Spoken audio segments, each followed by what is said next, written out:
ময়নাখোলা গ্রামের নদীর পাশ দিয়ে বয়ে গেছে মেঠো পথ। তারই পাশে বেদে সম্প্রদায়ের বসবাস। তারা নদীর ধারে তাঁবু টানিয়ে বসবাস করে আসছে বহু কাল ধরে।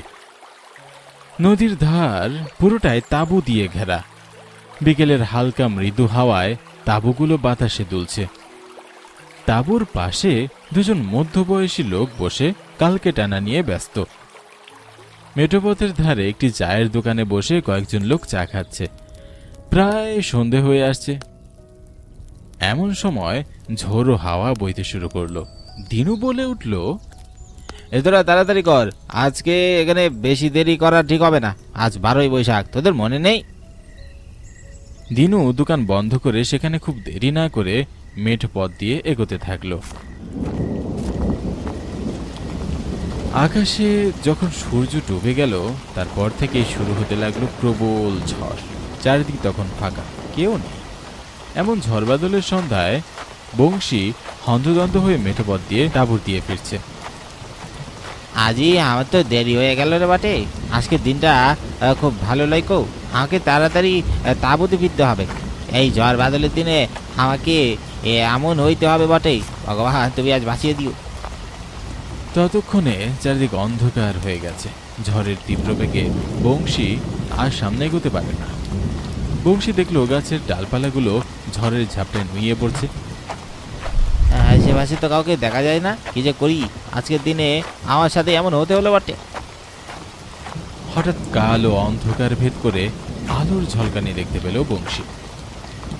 সেই আলোটা বংশীর দিকে এগিয়ে আসছে। মুহূর্তের মধ্যেই সে আলো বিভৎস রূপ ধারণ করলো। সাদা পোশাকে, গলায় দড়ি পেঁচানো, আর এক চোখ খুলে এসেছে। এমন দৃশ্য দেখে বংশী আর নিজেকে সামলাতে পারল না। সেই বিভৎস মূর্তিটি বংশীকে এক হাতে তুলে সেই বাবলা গাছের মগ ডালে হারিয়ে গেল। তাকে আর দেখতে পাওয়া গেল না। তাঁবু থেকে একজন বৃদ্ধ বের হয়ে মৃদু চিন্তার রেখা কপালে নিয়ে এদিক ওদিক ছুটাছুটি করছে। বৃদ্ধ লোকটির নাম ওঙ্কারনাথ। তিনি এই বেদেদের সর্দার। ওনার কথাতেই বেদে সমাজে সব কিছু হয়। বৃদ্ধ হলেও বেশ বলিষ্ঠ চেহারার অধিকারী তিনি। তার এমন ছুটাছুটি করা দেখে নদীর ধারে বসে থাকা সমু বলে উঠল, একই কাকা, এমন করে এদিক ওদিক ছুটছ কেন? চিন্তা কি সাধে করছে? গতকাল রাতে বংশী ফেরেকলাই। গতকাল যে 12 তারিখ ছিল, তাকে তোরা ভুলে গেছিস বটে। বৃদ্ধ লোকটির মুখে এমন কথা শুনে সমু আর নিজেকে ঠিক রাখতে পারল না। সে আর ওঙ্কারনাথ সেখানে এক মুহূর্ত দেরি না করে মেঠো পথের ধারে সে বাবলা গাছের নিচে গেল।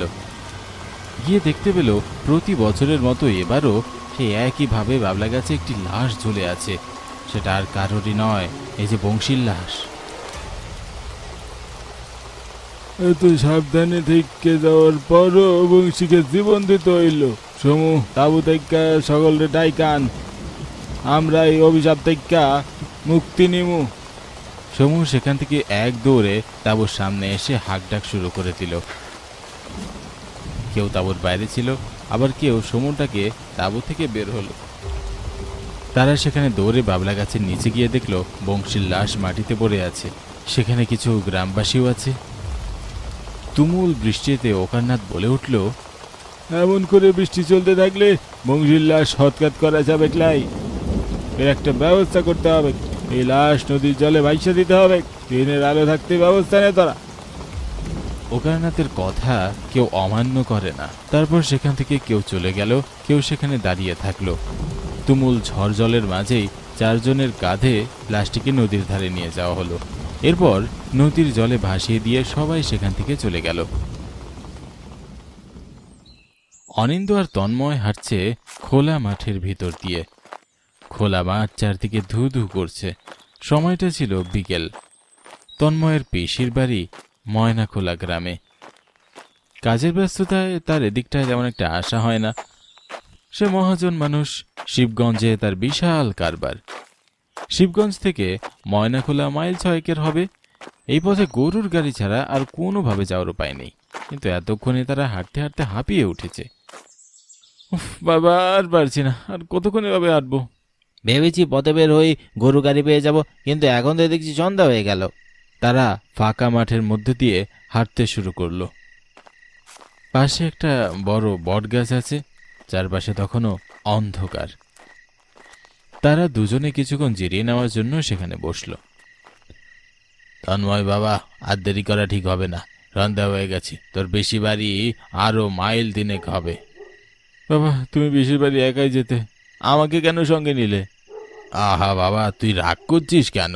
দেখবি যাওয়ার পর তোর ভালো লাগবে। বাবা, আমার মনে হয় একটি গরুর গাড়ি এদিকে আসছে। তারা শুনতে পেল দূর থেকে একটি ক্যারক্যার করে আওয়াজ আসছে। আস্তে আস্তে শব্দটা আরো গাঢ় হতে লাগলো। দেখা গেল একটি গরুর গাড়ি আসছে এদিকে। একটু বাদে গরুর গাড়িটা তাদের সামনে এসে দাঁড়াতেই অনিন্দ হকচকিয়ে গাড়ির সামনে গিয়ে বলল, গারওয়ান ভাই, আমাদের ময়না খোলা পৌঁছে দেবে, পয়সা নিয়ে চিন্তা করো না। ওদিকটায় ওই মেতুপথে যাওয়াটা তো ভালো না, এখন অনেক রাত হয়ে গেছে বটে, বিপদ হবে বাবু। গারওয়ানের কথাগুলো কেমন যেন রহস্যময় লাগলো, কিন্তু তাদের কাছে তার কোনো উপায়ও নেই। তারা একরকম জোর করেই গাড়িতে চেপে বসল।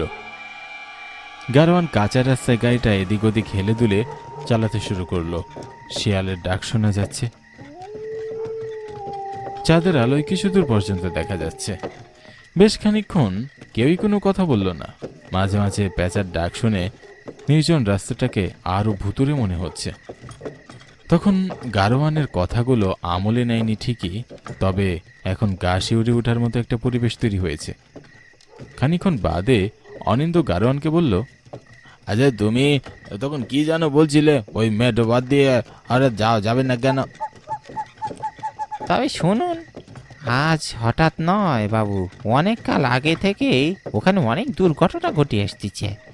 মেঠো পথের ধারে বেদেরা তাবু কইরে বহুদিন যাবৎ ওইখানে বাস করে আসতেছে। অনেক আগে ময়নাখোলা গায়ের মোড়ল মশাই নদীর পাড় থেকে তাদের তুলে দিতে চেয়েছিল বটে, কিন্তু তাদের মধ্যে একজন প্রতিবাদ করেছিল। তাই মোড়ল মশাইয়ের এক পাইক রাতের বেলায় ওই বেদেকে ধরে নিয়ে যায়, তারপর তাকে গাছের ডালে ফাঁস দিয়ে রেখেই সেখান থেকে চলে যায়। এরপর বেদেরা সবাই প্রতিবাদ করছিল, তারপর আর বেদে সমাজকে তুলে দিতে পারে ক্লাই। তা সব ঠিক আছে, কিন্তু মেঠোপথের ওদিকটায় যেতে বারণ করলে কেন? কারণ প্রত্যেক 12ই বৈশাখে ওই বাবলা গাছে কাউরে না কাউরে ঝুলে থাকতে দেখা যায়। সত্যি তো, আকাশ কেমন যেন একটা গোমট মেরে আছে, চাঁদও কেমন লুকিয়ে আছে। হঠাৎ করে হালকা হাওয়া বইতে শুরু করলো, তবে অজানা একটা ভয় অনিন্দ ঠিকই অনুভব করছে। সেই দিনের পর থেকে সন্ধ্যার পর সেখানে আর কাউকেই দেখা যায় না বাবু। আজ 12ই বৈশাখ। কথাটা শুনে অনিন্দের মুখে যেন একটা বিস্ময়ের ছায়া নেমে এসেছে। এর মাঝে তুমুল বাতাস বইতে শুরু করলো। তারা দুজনেই হাত দিয়ে মুখ ঢেকে রাখলো। গরুর গাড়িটাও আর চলছে না, ঝড়ের মধ্যে চলবেই বা কি করে? ফাঁকা রাস্তায় এতক্ষণে একজন মানুষও দেখতে পায়নি তারা, শুধু তারা দুজন আর তাদের সাথে সেই গারোয়ান। আচ্ছা, এই রাত্রিবেলা তুমি গরুর গাড়ি নিয়ে বেরিয়েছ, অথচ একটা আলোর ব্যবস্থা করতে পারো না? গারোয়ান অট্ট হাসিতে ফেটে পড়ল। অনিন্দ গারোয়ানের এমন রহস্যময় হাসিতে খুব ভয় পেয়ে গেল। যা, তুমি হাসছো কেন বলো তো? আর কেন এত রাতে গরুর গাড়ি নিয়ে বেরিয়েছ? বৃষ্টির তোর আরো বাড়তে লাগলো। গারোয়ান এবার ঘুরে তাকালো, তার মুখে কাদরখানা তাদের দিকে মেলে ধরে বলল, এই দেখুন বাবু, আমি খেয়ে। অনিন্দ আর তন্ময় গারোয়ানের এমন চেহারা থেকে ভয়ে শিহরিত হয়ে গেল। এমন ভয়ঙ্কর পিশাচের রূপ ধারণ করলো সে। এমন ভয়ঙ্কর কিছু দেখে দুজনে কুকড়ে উঠল। কোন দিকে দৌড়াতে শুরু করবে তারা তা জানে না, তারপরও তারা দৌড়াতে লাগলো। কিছুক্ষণ দৌড়ানোর পর তন্ময় দেখলো তার সাথে বাবা নেই। বৃষ্টির ঝাপটা তার গায়ে লেগেছে। এর মাঝে এসে তার বাবাকে ডাকতে শুরু করে, বাবা কোথায় গেলে বাবা? কোনো উত্তর নেই। তন্ময় আতঙ্কে এদিক ওদিক তাকাতে লাগলো। সে কাঁদো কাঁদো হয়ে বলল, বাবা, তুমি আমাকে ছেড়ে কোথায় চলে গেলে? হঠাৎ কোথা থেকে একটা শব্দ ভেসে আসলো। মনে হলো তার বাবা তাকে ডাকছে। সামনে এগোতেই আকাশের বাজ পড়ার ঝলকানিতে সে দেখতে পেল একটি গাছের নিচে তার বাবা মাথায় হাত দিয়ে দাঁড়িয়ে আছে। তন্ময় সামনে আসতেই কাদা মাটিতে আছড়ে পড়ল। সে সেখান থেকে উঠে কোনোভাবে তার বাবার কাছে পৌঁছালো। তোর লাগেনি তো বাবা? তখন দৌড়ানোর সময় কোথা থেকে একটা ডাল এসে পড়লো মাথায়। এরপর কি হলো বুঝলাম না, তাকিয়ে দেখি সামনে অন্ধকার আর একটা বাবলা গাছ। বাবলা গাছের কথা বলতেই অনিন্দের মনে পড়ে গেল সেই গারোয়ানের কথা। তবে এটাই কি সেই বাবলা গাছ? হঠাৎ বাজ পড়ল কোথাও। সেই বাজের আলোতে তারা দেখতে পেল সামনে সেই ভয়ঙ্কর পিশাচ। অট্ট হাসিতে মেতে পড়ল সেই পিশাচ। আজ তবে তোরাও বাঁচবে ক্লাই, তোদেরকেও আমার মতো নদীতে ভাইসে দিবে, তোদেরকে বাঁচতে দিবে ক্লাই। আমাকে ওই বাবলা গাছের নিচে মেরে ফেলেছে, কিন্তু আমাকে নদীতে ভাসিয়ে দিয়েছে। এই দিনে যারা এই পথে আসে তারা মরে, তোরাও আজকের এই পিশাচ হয়ে যাবি। পিশাচের এমন ভয়ঙ্কর কথায় তারা দুজনে সেখান থেকে দৌড়াতে শুরু করে। তবে তাদের সামনে সে পিশাচ এসে দাঁড়ায়। তন্ময় আর অনিন্দকে গলা টিপে ধরে সেই পিশাচ। তারপর তাদের নিয়ে হাওয়ায় ভাসতে ভাসতে সেই বাবলা গাছের মগডালে হারিয়ে যায়।